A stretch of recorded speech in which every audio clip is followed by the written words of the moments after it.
So I'll start by importing a program. Go down there, and I've got test fixture program here. So it's going to tell me I've edited it outside the program, which is okay.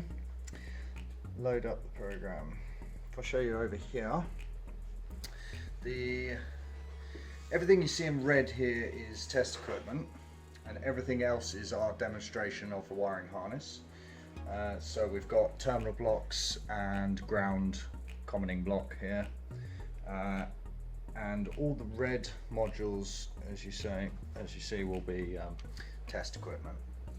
So these modules here are return modules. They switch signals back through the harness to allow us to test all the pins for continuity inside this connector.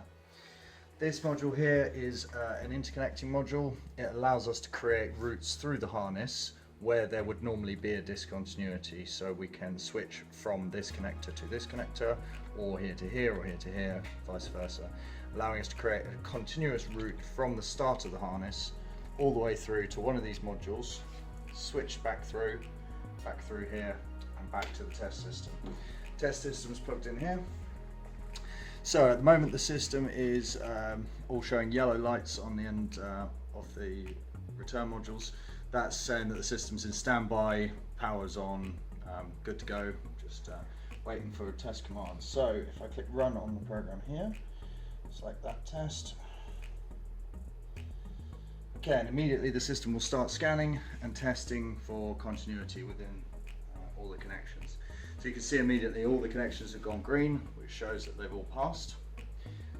If I demonstrate that it is doing live testing by disconnecting this is effectively our chassis ground connection.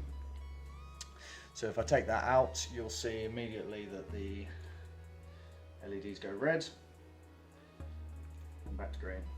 So we've got live testing going on. All four of these modules have a connection through this ground, so that's why they're all failing at once. At the same time, if I do that, we can see tests failed on there, apart from one of them which doesn't have ground connection. Okay, we can actually look in. If I dive into a single connector, so this one here is the first connector. I go down a bit, I know that that bottom one is ground, and again, if I remove that ground connection, we can see failed resistance over limit here. Check for open circuit. Put ground connection back in. Okay. If I go over here, all of these are being tested continuously, as I said. So if I remove this connector, I can then change to a completely different pinout. I'll just show you that these two have completely separate pinouts. And if I connect this connector into here, the system immediately finds that it's moved location and starts testing that. So again, it is testing in real time. If I move from this one, I'll move over here. This connector here actually has a fault introduced in it. So there's a broken crimp, and we can see that it's showing me red to say that something has failed in there. If we go back to the software, we can then go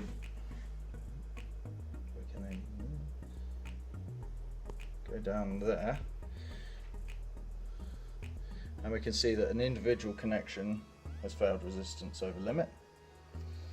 If I expand detail on that, I actually get a path that we're testing, and because we are using this path for other measurements, we can say that that has passed.